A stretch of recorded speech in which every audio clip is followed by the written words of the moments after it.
Hey, what is up, everybody? Prospector here with Watcher Around. Today we're checking out the Arbiter of Frost boss. We're going over his kit and everything that he does, as well as a few tips and tricks to help you get through this fight. And particularly, we're going to be showing off Praetus in this team. Before we get into that, I want to let you know that only around 30% of my viewers are subscribed to the channel. Let you know that every single subscriber means the world to me and it helps me out a ton. So go ahead and smash that like button, click on subscribe, and leave a comment on the video to help me out. But anyways, without further ado, let's dig in.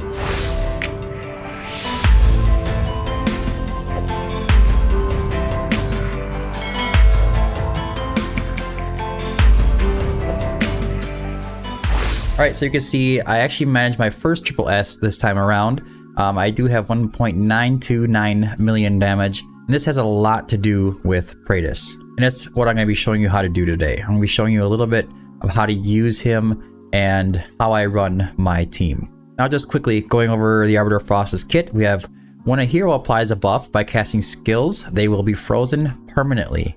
This is something that needs to be kept in mind when it comes to this, is that when the cryo core does come up on the field and he amasses a cryo core, the moment it comes up, you can apply buffs to your team and they won't freeze. So you can take advantage of that in odd ways. Every time a hero dies, a redeployment time is increased by 60 seconds. So if they do die, you're most likely not getting them back on the field again.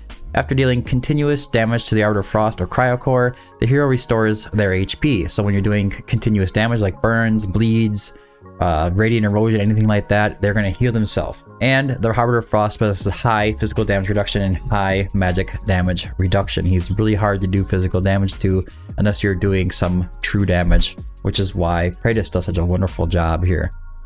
Now on Frozen Dominion, its first passive, once the Arbiter of Frost enters the boss rush phase, Frost Tempest will deal damage 2 times. The Arbiter of Frost gains extra physical damage reduction and magic damage reduction. So basically he's just going to amp himself up and get going. Now Cryo Flesh Vulnerability is another passive. The Arbiter of Frost receives increased continuous damage. That is why burns and bleeds and radiant erosion and everything like that all do so well against the Arbiter of Frost. He has a lot of high resists against any kind of other damage, but increased damage from all those. Poisons are also included, although they're one of the weaker ones. Cryo Core Mass. The Arbiter of Frost will amass a Cryo Core, which must be destroyed within 15 seconds.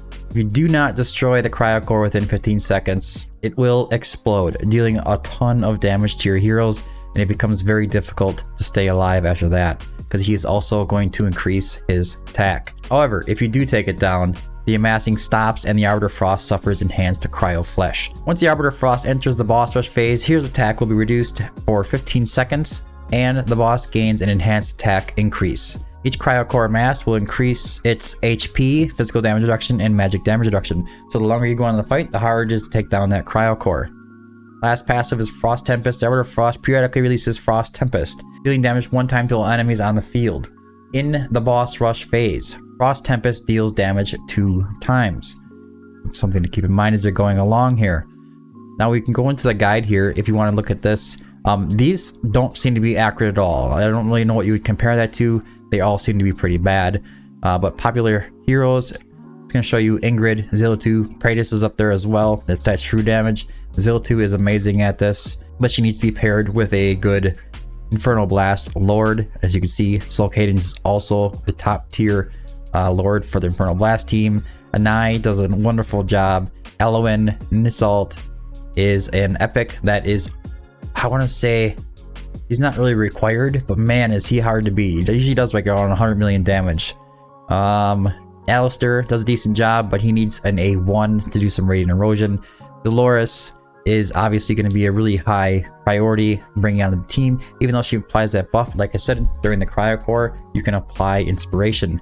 Arrogance does a good job. Twin Fiend is the second best Lord to be bringing Infernal Blast Toms. He does do a wonderful job of taking down those Cryo Cores with you. And then on the cheaper end, we start getting here into Hollow, Salazar, Hex, Constance for some extra inspiration if you don't have Dolores. Dahlia does a wonderful job as well. Lust is okay. She does a little bit of burning when she's bonded. Same thing with Micah, Wrath, and Valeron. So, with that all being said, my team here is going to be Praetus, Alicia, Anai, Eloin for Rage Regen, Dolores, and Nisalt. I tried using Zillitu instead of Nisalt, And maybe I'm doing something wrong, I'm not sure, but it didn't really work out for me. I think unless you bring a good Lord for the Infernal Blast team, it's hard to kind of justify bringing Zilla to, but she does do a wonderful job on her own. It's just not really crazy. Now Praetus is in there. He's going to be doing all that true damage. Alicia is going to be in there doing a lot of Radiant Erosion and a bit of true damage as well. Nai is going to be bringing loads of burns. We have Eloin in there. She's not really needed for healing. She just has that global regen, so everybody can get that rage regen and come back to their ults much faster. And for that reason, Dolores is in there as well. And we have Nasalt in here as well for his ability to put on alchemy and put up, I think it's burns and poisons, yep, toxic fire, those kinds of things. It's all continuous damage. He does a wonderful job. Now, before we get into this, I need to talk a little bit about Dolores, because Dolores is a pain in the butt. And on her skills here, Graceful Dancing, she applies 40% for inspiration. I think this goes up to 60%. To other allies in range for 22 seconds. This is going to increase their attack. If it lands with nice RNG from Merciful Beauty, which is a chance, a 50% chance to increase the hero's rage by 300 when it ends, and Awaken 5, it goes up to 80. If it lands with perfect RNG throughout the fight, she will have her ult ready every single time the Cryo Core comes up. If it doesn't, she's going to miss that opportunity. So there's going to be a high chance for you to have to re-roll this every time. And it's just a quick tip, if you need to reroll her RNG, you need to back all the way out of the fight and then go back in again. Otherwise, it will just keep continuing with that same bad RNG, so make sure you do that. Now, the other way to handle this is going to be her exclusive amulet. It is in the Wings of Grace set. It makes it a little hard to complete, but you eventually will at some point if you do get it. Right now, if you go and look in the Gear Dungeon shop as of making this video, you can purchase this directly and just get an item like this. But Dolores' artifact, the exclusive for her, is a healing effect plus 10. That doesn't even matter. I don't even know why they put it on there. But it increases the chance of rage regen from Merciful Beauty by 20%. 80% plus 20% equals what? 100% chance. So every time she activates her ultimate, you've now fixed that problem and you can just not have to worry about Dolores' RNG when going against the Arbiter of Frost. This makes things much easier, especially for me when I'm trying to test and come up with teams, man. So if you can manage getting yourself that Dolores amulet, please do. It's going to save you a lot of hassle and a lot of things, not just for Arbiter of Frost, but Guild Boss 1 as well. Your auto battles are going to be much more consistent this way.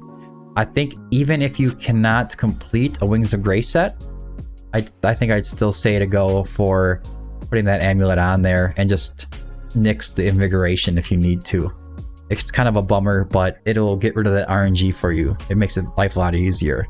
Now you can see here, trying to complete this set, I even have an attack or flat attack roll on my Bangle, and that's because I don't have an attack bonus piece for Wings of Grace. It would be a lot nicer to have one, but it's not a big loss. We're looking at about 700 attack total. I mean, it's significant, but it's not anything crazy.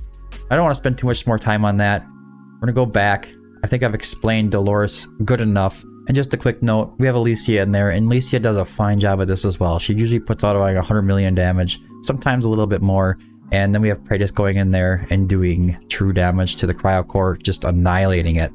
So, let's get in the fight. I'm gonna break this down to you the best I can. I'm not going to guarantee that we get a triple S throughout this run, and I'm not going to record it a million times to try to get it. I've been kind of working on it all morning to get that 1.9 million that I did achieve for the triple S, and sometimes it just takes quite a few runs to make it sure that I do everything properly and make it happen.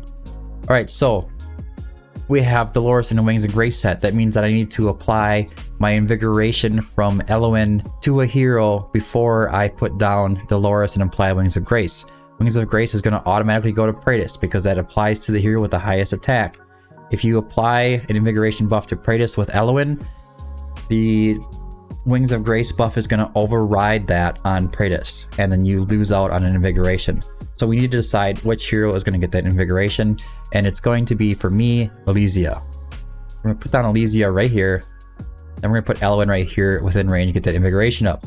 Praetus, Dolores, that should apply the Wings of Grace. I'm going to put Nasalt within Dolores range. I like to have him there so I can control his ultimate and time it with Dolores. I think if Anai was Awaken level 3, I might choose to put her down there because she's going to do a lot more damage. So go ahead and activate everybody's ultimates here. We're going to try to get into the boss rush phase before he puts up that first cryo core. It doesn't usually happen. And there it is already at 39% because I was kind of slow showing you. So take that, I'm going to restart and try to get a little bit closer. Which is okay. I needed to explain. Alright, so Elysia, Eloin, Praetus, Dolores, Assault, and Anai. Now you need to keep in mind this Praetus is Awakened level 3, so he's really strong, and he is in some of my top tier gear just to try to help him along. So we're going to activate everybody's alts. Like I said, make sure you activate Praetus's ult, wait till it engages, and then activate the Lightning of Truth. It's very important. Alright, so right around... Got him. There you go. Perfect. That is perfect. Now right away, the cryo core should amass. As soon as he goes into the boss rush phase, there it is. We can activate Dolores and hit him with a Lightning of Truth to get rid of that cryo core immediately. And Assault should be doing some damage, and so is Anai. So they're doing damage directly to the boss now, which is really nice. Let's zoom out a little bit. I will activate Praetus as long as Dolores is in her ult, and then Lightning of Truth as well. Do not activate Lightning of Truth outside of Praetus's ult. Just don't do it. You can activate it outside the cryo core, just not outside of his ultimate. At the very minimum, you want to have his ultimate up before you hit it. It increases his attack, and then the Lightning of Truth is all based off of his attack. Alright, so here we go. Dolores is coming up on her ultimate, and that means that the cryo core should be ready because we have that Wings of Grace and her timing should be right on. There it goes. See, as soon as that shows up, you can go ahead and activate her. And we can hit Praetus again. And we'll hit that Lightning of Truth. Now, keep in mind that Lightning of Truth, when you activate it, does give Sacred Blessing to Elysia, so that's going to help her do some more damage. Let's see here. Just kind of rolling along here, waiting for things to kind of play out. We're on 2x for a moment. I can do this until Dolores is almost into her ultimate because I know that's when the cryo core is coming up. It's perfectly timed when you have Dolores and Eloin in there. I will activate Praetus. Oh, I did that backwards. That sucked. Whoops. Bad click. That's okay. We'll just continue like nothing happened. Alright, here comes the cryo core. It's up. There we go. And activate an Assault as well as Miss Elysia here. There we go. Everybody is in their ultimates right now. It's really good timing. Let's see, I'm not going to activate Lightning of Truth. Praetus is not in his ult. Now I will. Boom, there we go. That's true damage, so that kind of ignores everything and just kind of goes directly to the boss, which is really nice. 87 coming up 90%. Dolores, again, she's going to be just timed right with that cryo core. Here it comes. There you go. See what I'm saying? It's perfect timing all the time.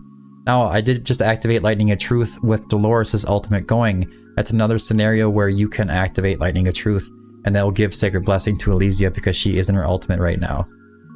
You have to figure out the best timings for you, and he's going to come back to this again right now. Here we go. Just make sure you do it when Praetus is ulting the best you can. And occasionally, if there's a situation where Dolores is in her ultimate, you can consider hitting Lightning of Truth. Hit it again. Now, we're going to start getting a little bit more careful pretty soon. We are coming up on, what is it, 3 minutes. And at 3 minutes, or 2.5 minutes or so, things start getting a little bit more hard to take care of as far as the cryo core goes. So we have to take that in consideration. I'm going to activate Elysia. Here comes the cryo core. There it is. Activate Praetus. And Lightning of Truth. You see, it does a really good amount of damage to the cryo core, and you can see the cryo core is getting a little bit more tougher to deal with. Kind of how it goes, every single time he uses it, it gets stronger and stronger. Now, I'm going to hold on to that next Lightning of Truth for a moment. And we are going into S+ right now. Coming really close to the out, so we'll just wait. Here comes the Cryocore. Sometimes it lags a little bit like that. That's just how the game works. Same process. Dolores, Elysia, Praetus, and then the Lightning of Truth. And we will hit an Assault as well here. I will go over all their gear at the end of the video just to show you what they're all wearing. There's not really anything too fancy going on, but there is a little bit. There is a little bit. Some might be a little bit tougher to get through. 139. Here it comes. Don't have their ults ready, but we do have 3 stacks of Lightning of Truth, so that's a final verdict that's going to be hitting there. Hopefully these guys can take it out. Sometimes it's really close. Come on now. There we go. Got her. Perfect. Like I said, 1:20 left. Things are getting pretty sketchy. Right, I'm going to put it on 2x. I am going to wait now. There's no way that if I don't have my ults ready by the next Cryocore that we're going to be okay. Anai is about to go in. Cryocore should come up. Oh, this is the moment where he does 3 instead of 2. So there's a little bit of lag here. This does happen. Alright, we're ready. Hit him hard, hit him fast. Alright, come on. Take down that core. Let's go, let's go, let's go. It's so tight. It's not going to make it. I'm going to activate Eloin, put down a Wood Elf. Try to keep people alive for a while. 28 seconds left. This does happen to me quite often, and I is definitely going to be falling off the screen here in a moment. And most likely, Dolores will fall too. Get these guys activated again. The Lightning of Truth going. Here goes Dolores. Saw that coming. There goes an Assault. 1.63... 1.65?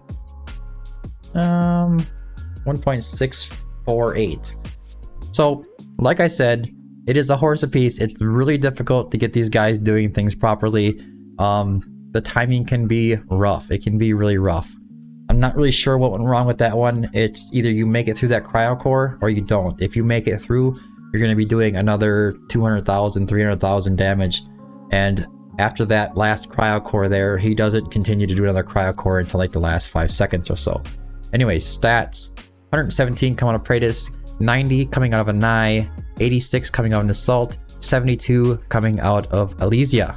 But as you can see, it's not the best run. It is SS plus. You can I just wanted to show off Praetus and how you can use them. Elysia does do a better job than that. She is a little bit awkward to use at sometimes, but she will do right around 100 if you use her properly, which is decent. I mean, she's definitely coming over the top of an Assault. Typically coming over the top of Anai if she's not Awakened 3. Anai Awakened 3 and you're set. Put her next to Dolores and you're probably going to triple S it. Guaranteed. Now on the score that I have on the leaderboards there, I will show you the damage numbers that they did when things go right. And it's 1.929 million is what I scored. Praetus is at 128, Anai is at 112. We have an Assault at 92, and then we have Elysia at 92.6. So she's kind of equivalent to an Assault, which is saying something because an Assault is one of the best as far as Arbiter Frost goes. Now, selecting your heroes, you can do a lot of different things. Like you can see people are using the Infernal Blast teams here. X at a really high awakening does an amazing job as well. And you can see they have Praetus, which is all the heavy hitters in there. And Anai is doing a big chunk of that damage, I can guarantee it. 254 million at Awaken level 5. And we have Ingrid at 183. Praetus is not doing that much down here. So what you would do in this scenario when you have an Infernal Blast team is you kind of set up the same. You set your Infernal Blast heroes around the boss there. And when the Cryocore comes up, you activate Dolores in the later Cryocore stages. And you activate your Infernal Lord. And then he's going to go and hit that Cryocore and typically take it out. Especially when you have a Soul Cadence at a really high awakening. Now, if you go down a little bit lower here, you can see that the teams kind of change a little bit more. But these are still nice scores at over 2 million. Ingrid is a big damage dealer. She does a wonderful job. But an Assault is in there as well as Anai. And then we see Praetus here at 183.6 million. And these guys are doing really well on the Arbiter of Frost boss. Now, how to find those heroes? Well, recently they did add to the game to make this a lot easier for you. Is if you go right to your heroes, right here, select the filter and then tag filter. Tag filter, and in the list there's a continuous damage. These guys are going to be the top heroes for this. You can see Praetus is in there. That's for his radiant erosion. We have an eye in there. That's for her burns. Yeah, Salazar is going to be in there for his bleeds. I think the same thing with Ardia. Then we have Kagiri in there. I believe he also is applying a bleed somewhere in his kit here. Where is it? Oh, yep, right into his talent. And then we have Araka actually just putting out poisons, which if you pair with Dahlia, they can do a really good job doing some poison. But poison is one of the weakest kind of damage as you can do to the boss. I have Alistair in here as well. He needs that awaken level 1. So you can see there's just tons of options depending on what you have. And if you go down to the epics, there's a whole bunch down here as well. So we have, what's his name here? I think it's Yorhe. But on his skills, he does this plague thing. Because of course we have ourselves Esme doing some poisons. She's not the best for this. But you can see Elysia's in there, Nasalt's in there. We have some more bleed, some burns. There's all kinds of options on the Arbiter of Frost. It's just taking the best in the game to get yourself to that SSS score. It's really difficult. Now, I did say I was going to go over the team's gear, and I will do that right now. Let's go back to the Ordinal Codex. I'm going to start with Praetus. Now, Praetus, it all is based on his attack, so you want to put a lot of priority into his attack. So really nice gear is important. Attack bonus, attack speed, crit rate, crit damage with flight attack. All 3 pieces on the right side with Soulbound Arcana because it's going to increase his damage by 50%.